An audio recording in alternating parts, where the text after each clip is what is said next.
పాటలు రావంటే ఊడలు నమ్ముతాడా? నీకు తెలుసా తాత పాట పాడతాడు? ఫస్ట్ పాట తెలుసా? నీకేం తెలుసురా? మాటకే ముందు తెలుసంట. తాత పాట పాడతాడు, మాట కంటే ఎక్కువ పాట ఉంటది. పాట హుషారు లెక్క ఎంత ఉంటుందో సులభా. బొడ్రాయి పండుగకు ఎన్ని తూకాలు తిన్నావో లెక్క పెట్టుకునేటట్టుంటది ఆ పాట.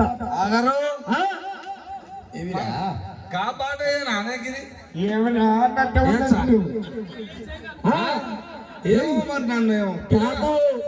అందరు కావాల్సి నన్ను మనవాళ్ళు అడుగుతారు కాబట్టి మంచిది తాత. నాకేమో ఎక్కువ ఇందాక పిల్లగాడు ఓలు మా మనవాడు వినోద్ యాదవ్ చెప్తుండేగా, ఓ తాత ఈ ఊళ్ళో ఉంటే ఊకే పరకాశం ఆడేదని. అవును, నేను తాతనే కాబట్టి నేను ఎక్కువ అందరితోటి నా మనవాళ్ళతోటి ఎక్కువ పరకాశం ఆడతాను నేను కూడా.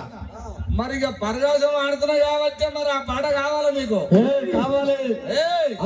అయితే ఆ పాట కథ ఏంటంటే, ఇక నా మనవడు మనవరాలు అనుకోరు, అదిద్దరు భార్య భర్తలు. అయితే పిల్లగాడు పెళ్ళి 2 సంవత్సరాలు అయింది కానీ జరా పిల్లగాడు ఏం చేస్తున్నట్టే మళ్ళా బయట వ్యవహారం వేస్తున్నట్టు, అటు ఇటు పోయి వస్తున్నట్ట. ఆయన మళ్ళా ఇంకో ప్రేమలు పడుతున్నట్టే ఉందని ఇంటామకి తెలిసిందట. ఇంటామకి తెలిసి తింటా ఊపుకుంటుందా? ఏమందును నేను ఇప్పుడా గసిపిసి అటో ఇటో ముగిసాక అక్కడిక్కడ చూస్తుండు. మరి నేను అడుగుతున్నా, అమ్మ అడిగితే నా ఒళ్ళు వలుగుతాడు. అవును, ఎడ చూసినవే అంటాడు. అవును, ఏం చేస్తే బాగుంటది అని ఏం చేసిందంట. ఏమన్నా గానీ ఇంటికి వస్తాడు. ఇంటికి వచ్చే చూసినప్పుడు నేను చిన్నగా ఏం చేస్తా, ఏదాని మీద నన్ను పెట్టి ఒక మాట అంట. అంటే ఎందుకంటే నాకే మోసం అవుతుందేమో లాస్ట్ కానీ ఇంటికి ఆయన రాగానే అంటుందట.